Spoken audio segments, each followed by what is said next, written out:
Le RAID est une technologie de stockage de données qui combine plusieurs disques durs pour améliorer les performances et assurer la redondance des données. L'objectif principal du RAID est de fournir une tolérance aux pannes, des performances améliorées, voire les deux. Il existe différentes configurations de RAID, chacune ayant ses propres avantages et inconvénients. Bonjour et bienvenue sur la chaîne Veille Techno. Comme d'habitude, si vous aimez mon contenu, n'hésitez pas à liker la vidéo, à vous abonner et à activer la cloche pour être averti lorsque je sors une nouvelle vidéo. Le RAID peut être mis en œuvre soit par des solutions logicielles, soit par des solutions matérielles. Ces deux approches ont des différences significatives en termes de performance, de coût, de flexibilité et de complexité de gestion. Le RAID logiciel est géré par le système d'exploitation ou des applications dédiées. Il dépend des ressources du processeur de l'ordinateur hôte, car le traitement RAID est effectué par le CPU.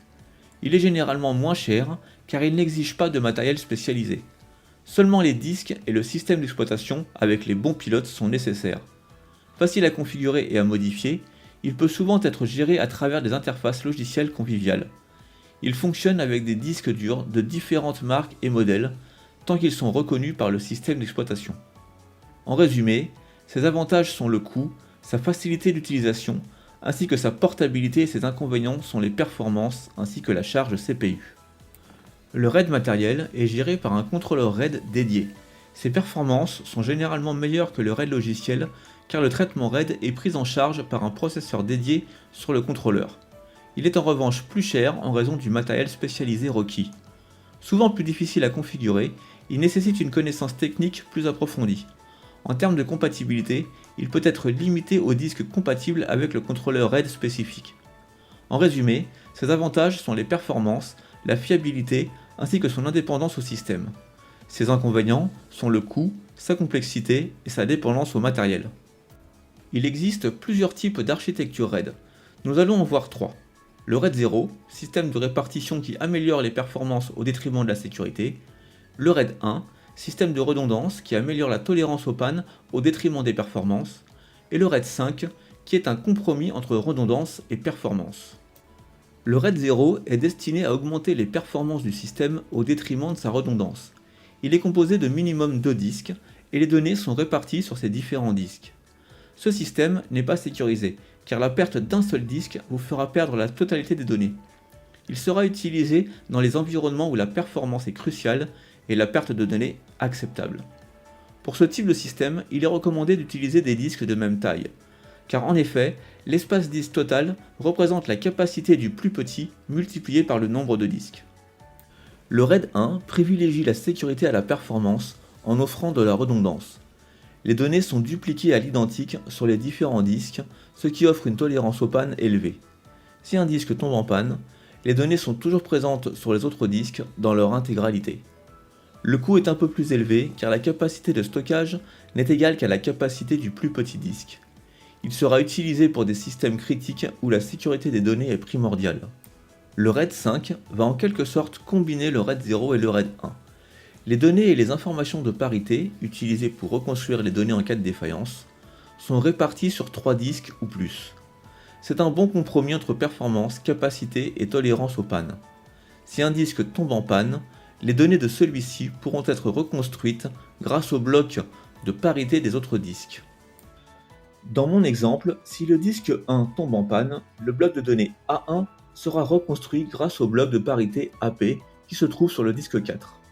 Le bloc de données B1 sera reconstruit via le bloc de parité BP qui se situe sur le disque 3. Et le bloc de données C1 sera reconstruit à partir du bloc de parité CP du disque 2.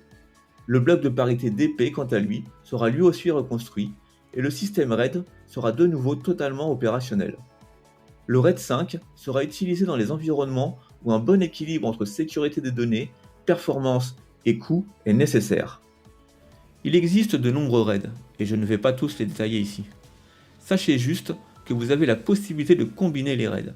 Par exemple, je peux faire un RAID 0 plus 1 qui consiste à mettre des disques en RAID 0 puis à les passer en RAID 1. Ou inversement, faire un RAID 1 que je passe ensuite en RAID 0, ce qui nous donnera un RAID 1 plus 0. Voyons maintenant comment créer un RAID sous Windows. Donc là, je suis dans une machine virtuelle en Windows 10. Je vais tout d'abord aller dans mon gestionnaire 2 disques. Je fais donc un clic droit sur mon bouton démarrer et je vais dans la gestion des disques. Une fois que je suis là-dedans, je vais pouvoir travailler sur mes 2 disques que je veux passer en RAID. Ensuite, je fais un clic droit sur mon premier disque et là j'ai plusieurs choix. Le volume agrégé par bande qui est le RAID 0 et le volume en miroir qui est le RAID 1. Vous pouvez constater que le RAID 5 est grisé. C'est tout à fait normal, car l'option de RAID 5 n'est pas disponible sur les versions Windows 10 et Windows 11 pour le grand public. Vous l'aurez si vous avez un Windows Server. Donc imaginons que je souhaite faire un RAID 1 miroir. Donc je vais cliquer sur Nouveau volume en miroir. Là, il nous faut une petite fenêtre d'assistant. Je clique sur Suivant. Je lui dis quels sont les disques que je veux utiliser. Donc il me faut les 2 disques, disque 1 et disque 2. Donc je vais ajouter le disque 2. J'ai bien les 2 disques. Je fais Suivant. Je dois lui attribuer une lettre. Donc on va lui laisser une lettre par défaut. On va lui mettre la lettre R comme RAID. Je fais Suivant. Le format est le nom. Je vais lui donner un nom. Je vais l'appeler RAID aussi. Voilà. On va effectuer le formatage rapide. Suivant. Terminé.